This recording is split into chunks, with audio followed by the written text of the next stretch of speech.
Hello student, स्वागत है आपका हमारे यूट्यूब चैनल हिंदी हाइकर में। इससे पहले हमने राम लक्ष्मण परशुराम संवाद के 3 काव्यांश पढ़े हैं। जिसने वो वीडियो नहीं देखा है तो अवश्य देखें। इस वीडियो के डिस्क्रिप्शन में भी आपको उसका लिंक दे दिया जाएगा। अगर आपको वीडियो पसंद आती है तो लाइक करें, शेयर करें और सब्सक्राइब करें। इससे पहले हमने तीसरे काव्यांश में पढ़ा कि लक्ष्मण और परशुराम के बीच जो संवाद चलता है, जिसमें परशुराम जी काफ़ी क्रोधित हो जाते हैं क्योंकि लक्ष्मण उन्हें कहते हैं कि ये जो धनुष बाण और कुल्हाड़ा है ये तो आपने व्यर्थ में ही उठा रखा है, क्योंकि आपके जो वजन है वो करोड़ वज्रों के समान है। वज्र शस्त्र है, करोड़ वज्रों के समान है। अब परशुराम जी बहुत क्रोधित हैं और लक्ष्मण से आगे वो वार्तालाप जो चलता है, उनकी बातचीत चलती है, तो उसमें वो क्या कहते हैं। कौशिक सुनो मंद येहु बालक, कुटिल कालवंश निज कुल घालक। कौशिक यहाँ आया है विश्वामित्र के लिए। अब विश्वामित्र राम और लक्ष्मण को उस स्वयंवर में लेकर गए थे, उनके गुरु थे विश्वामित्र। अब विश्वामित्र को संबोधित करते हुए वो ये बात कह रहे हैं, कौशिक सुनो मंद, यानी कि मंद होता है कम बुद्धि या मंद बुद्धि वाला। बालक कुटिल कठोर, कालवंश मृत्यु के वंश में,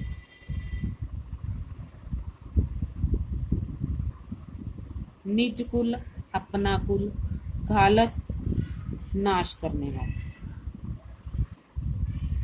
अब यहाँ परशुराम जी पूरे गुस्से में हैं और वो उनके गुरु विश्वामित्र जी को कहते हैं कि हे विश्वामित्र सुनो, ये बालक बड़ा ही मंद बुद्धि बालक है और कठोर स्वभाव का बालक है। यह काल के वंश में यानी कि मृत्यु के वंश में होकर अपने ही कुल का नाश करने वाला है। अब परशुराम जी विश्वामित्र जो उनके साथ आए हैं उनको कह रहे हैं कि ये जो बालक है वो बड़ा ही मंद बुद्धि है, यानी कि मूर्ख बालक है और कठोर शब्द बोलने वाला बालक है, कठोर स्वभाव का बालक है और मृत्यु के वश में आकर ये अपने कुल का नाश करवाएगा या कुल का नाश करने वाला बालक है। भानुवंश राकेश कलंक, निपट निरंकुश अबुद्धू असंकु। अब फिर वो लक्ष्मण के बारे में ये बातें कह रहे हैं विश्वामित्र जी को। भानुवंश सूर्यवंश, राकेश चंद्रमा, कलंक दाग, निपट निरंकुश अबुद्ध असंकु। निपट मतलब, निरंकुश मतलब उदंड, उदंड मनमानी करने वाले को भी उदंड कह देते हैं हम। अबुद्धू नासमझ या मूर्ख, असंकु शंका रहित।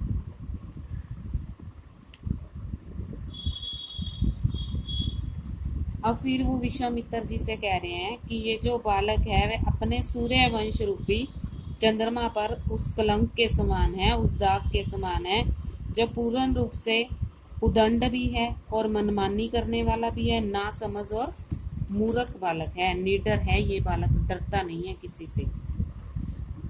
काल कवल होई छन माही, काल कवल मतलब काल का ग्रास, काल का ग्रास बनना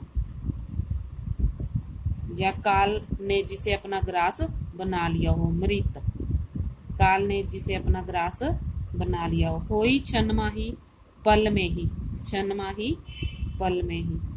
कहो पुकार खोरी मोही नाही, खोरी मतलब दोष। अब यहाँ परशुराम जी फिर कह रहे हैं कि मैं सबको, कहो पुकार, सबको पुकार कर ये बात कह रहा हूँ कि ये जो बालक है ये पल भर में ही मृत्यु का ग्रास बन जाएगा। मैं सबको पुकार कर कह रहा हूँ, बाद में मुझे कोई दोष मत देना। यानी कि इस सभा में जितने भी लोग बैठे हैं मैं सबको ये बात पुकार कर कह रहा हूँ कि ये बालक जल्द ही मृत्यु को प्राप्त हो जाएगा, फिर आप मुझे दोष मत देना। तुम हट कहूँ जो चाहूँ उबारा, कहे प्रताप बल रोष हमारा। अब विश्वामित्र जी से कह रहे हैं वो, तुम हट कहूँ मना करना, चहु उबारा, उबारा मतलब बाहर निकालना या बचाना, बाहर निकालना या बचाना। कही प्रताप बल रोष हमारा, प्रताप बल शक्ति, रोष क्रोध या गुस्सा।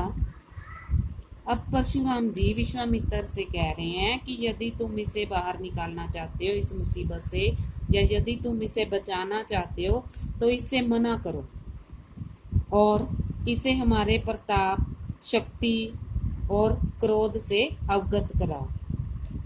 अब यहाँ परशुराम जी विश्वामित्र को समझा रहे हैं कि अगर तुम लक्ष्मण को बचाना चाहते हो तो इसे ऐसी जिद करने से मना करो और इसे मेरे प्रताप, शक्ति और गुस्से से भी परिचित करवा दो। लखन कयो मुनि सुजस तुम्हारा, तुम ही अक्षत को बरने पारा। अब यहाँ परशुराम जी विश्वामित्र को कह चुके हैं जो बातें उन्होंने कहनी है। अब लक्ष्मण फिर परशुराम जी से कहता है, सुजस तुम्हारा, सुजस आपका यश, आपकी कीर्ति, तुम ही अक्षत, अक्षत अच्छा, को बरने पारा, बरने पारा मतलब व्याख्यान करना या बताना।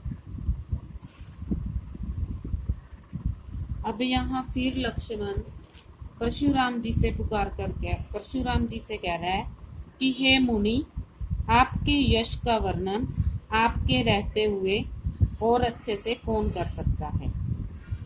कहने का मतलब अब परशुराम जी अपने बारे में जो अपनी प्रशंसा कर रहे थे कि मेरा बल शक्ति ऐसा है, तो लक्ष्मण अब क्या कहते हैं कि आपके यश का वर्णन आपसे अच्छा और कौन कर सकता है, और कौन बता सकता है। अपने मुंह तुम अपनी अपनी करनी, बार अनेक भांति बहुवर्णी। अब करनी होता है कार्य, बार अनेक भांति बहुवर्णी, बहुवर्णी बहुत बार करना। अपने मुंह से ही आप अपने मुख से अपने कामों का वर्णन अनेक बार कर चुके हैं, बहुत बार आपने अपने ही मुंह से अपने किए गए कार्यों के बारे में बता दिया है। नहीं संतोष तो पुनि कुछ कहो, जनि रिस रोकी दुसह दुख सहो। अब फिर यहाँ लक्ष्मण परशुराम जी पर व्यंग्य करते हुए कहते हैं कि इससे भी अगर आपको संतुष्टि नहीं है, इससे मतलब कि आप अपने कार्यों का वर्णन बहुत बार अपने मुख से कर चुके हो, अगर आपको इससे भी संतुष्टि नहीं मिली तो आप और कुछ भी कह दो, फिर से एक बार कह डालो। जनि रिस रोकी, रिस मतलब क्रोध, कहता है कि अपने क्रोध को अपने अंदर मत रोको, या उससे दुसह असहनीय, असहनीय दुख को मत सहो। अब यहाँ लक्ष्मण फिर व्यंग्य कर रहे हैं कि आप अपना बखान, अपने कार्यों का वर्णन बहुत बार कर चुके हो, अपनी प्रशंसा अपने मुंह से बहुत बार कर चुके हो। अगर तुम्हें इससे भी संतुष्ट नहीं हो अगर तुम्हें इससे भी संतोष नहीं मिलता तो अपने अंदर मन की बात मत रखो, अपने क्रोध को मत रोको, इससे आपको बहुत दुख होगा, असहनीय दुख को मत सहो। फिर लक्ष्मण आगे क्या कहते हैं परशुराम जी से, वीर व्रती तुम धीर अशोभा। वीर व्रती यानी कि वीरता का व्रत धारण करने वाला, वीरता का व्रत धारण करने वाला।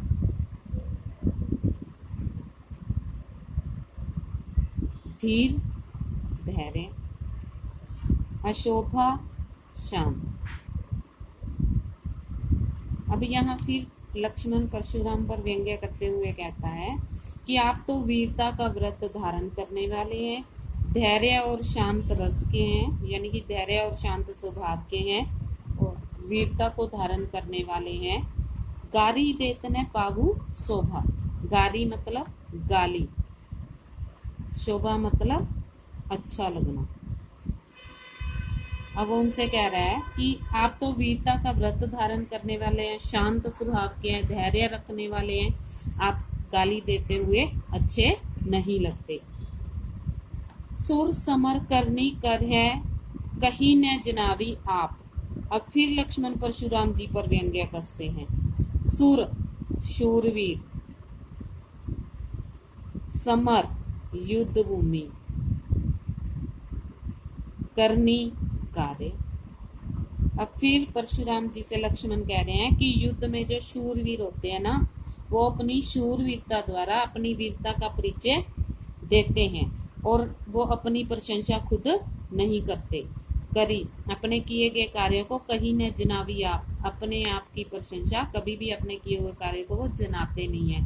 जनाते नहीं है मतलब गिनवाते नहीं है, यानी कि अपनी प्रशंसा खुद नहीं करते हैं। जो शूरवीर होते हैं वो युद्ध भूमि में युद्ध करके दिखाते हैं, वो अपनी प्रशंसा खुद नहीं करते हैं। विद्यमान रन पाई रिपु कायर कथी प्रताप। विद्यमान मतलब युद्ध भूमि में मौजूद, रन युद्ध भूमि में मौजूद, रिपु शत्रु, प्रताप बल। अब वो कह रहा है कि लेकिन जो कायर लोग होते हैं ना, वो युद्ध क्षेत्र में शत्रु को सामने देखकर अपनी वीरता का बखान करना शुरू कर देते हैं। अब देखो बहुत बड़ी बात कह दी है लक्ष्मण ने परशुराम जी से।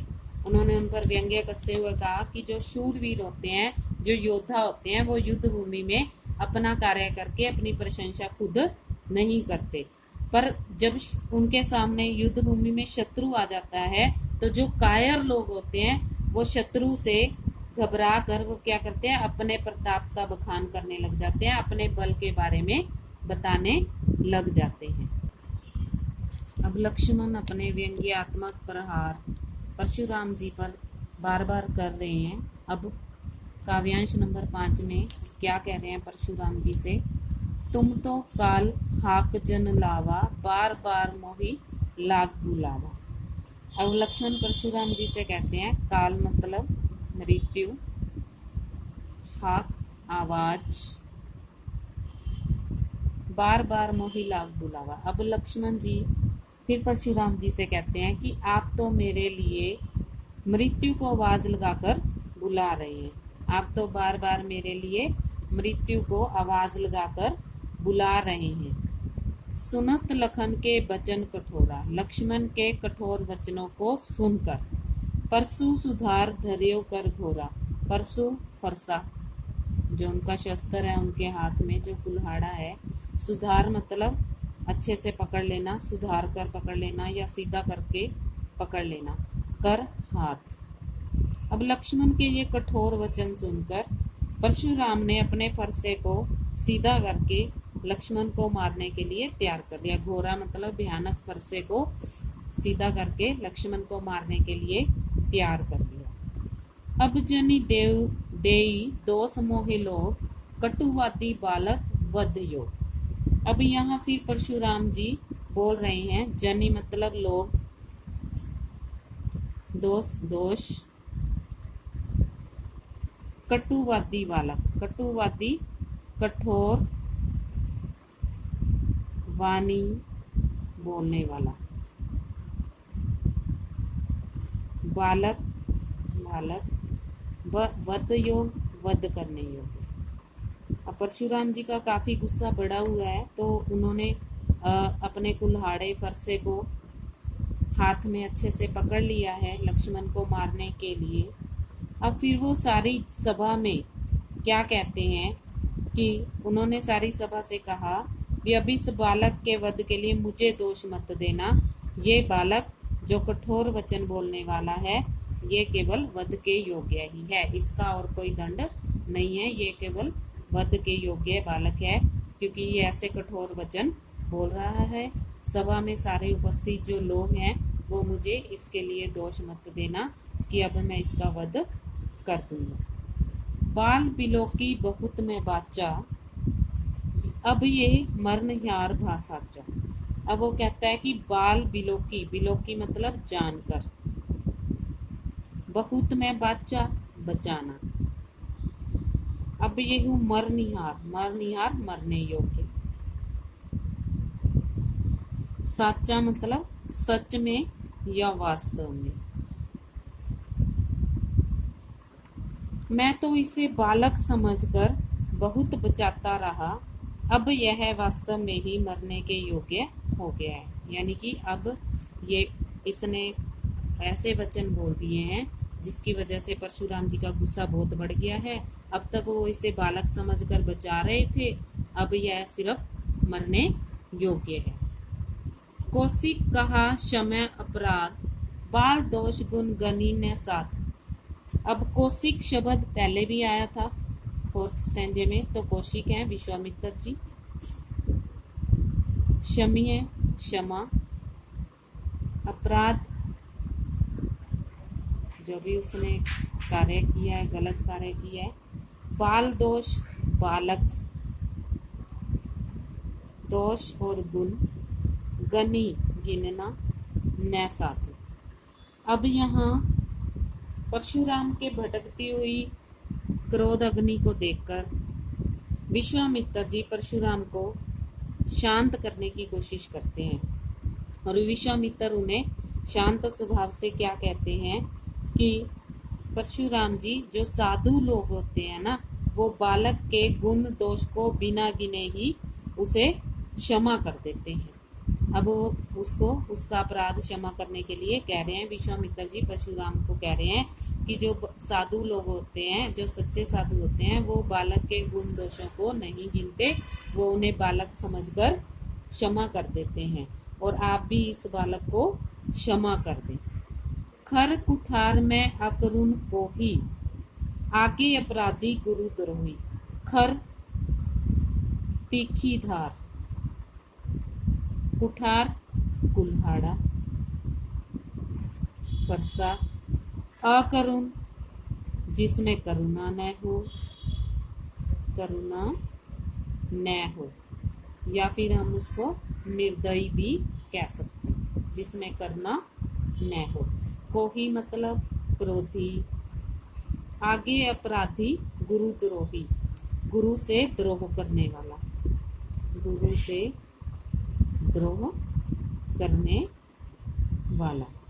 अब यहाँ फिर परशुराम जी विश्वामित्र से बोले कि हे विश्वामित्र, तुम जानते हो कि मैं कितना निर्दयी हूँ, कितना क्रोधी हूँ और तीखी धार वाले इस कुल्हाड़े को धारण करने वाला हूँ। फिर वो अपने बारे में कह रहे हैं, परशुराम फिर अपने बारे में कह रहा है विश्वामित्र जी से कि मैं कितना निर्दयी, क्रोधी और तीखी धार वाला कुल्हाड़ा धारण करने वाला हूँ, और आगे अपराधी, आगे मेरे सामने गुरु से द्रोह करने वाला अपराधी खड़ा हुआ है।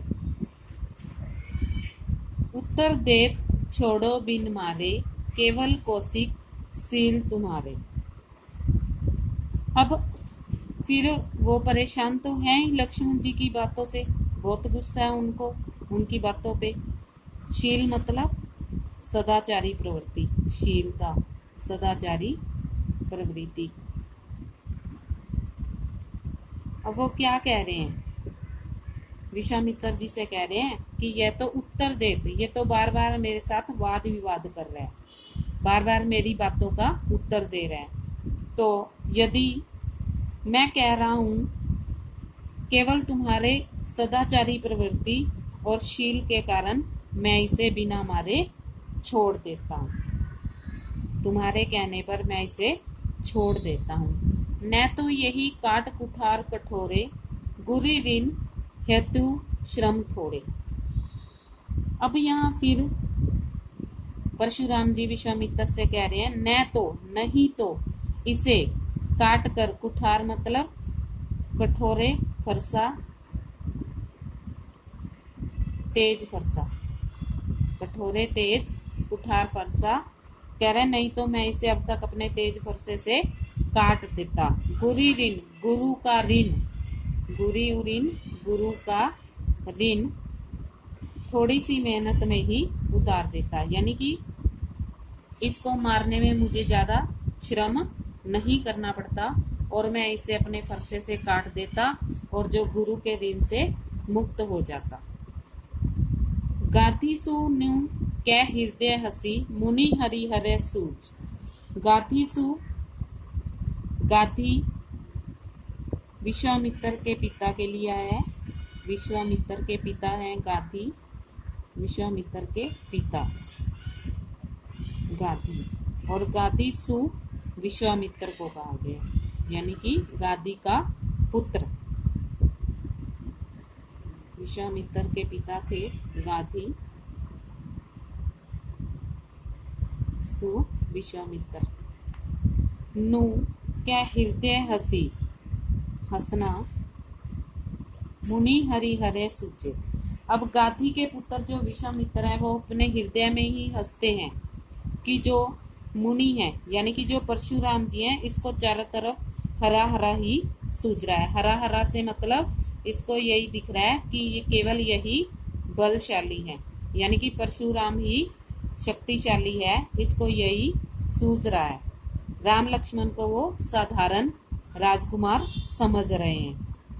पर राम लक्ष्मण के बारे में अब विश्वामित्र यहाँ क्या कहते हैं? अय में खांड न ऊख में अजूहू न बूझ अबूझ। अय में लोहे से बना, लोहे से बना खांड, ऊख में ईख या गन्ने से बना हो, बूझ अबूझ, समझ ना समझ। अब यहाँ विश्वामित्र राम लक्ष्मण के बारे में क्या बता रहे हैं कि ये लोहे से बनी खांड है। खांड मतलब चीनी। लोहे से बनी खांड है, ईख से बनी हुई, गन्ने से बनी हुई खांड नहीं है।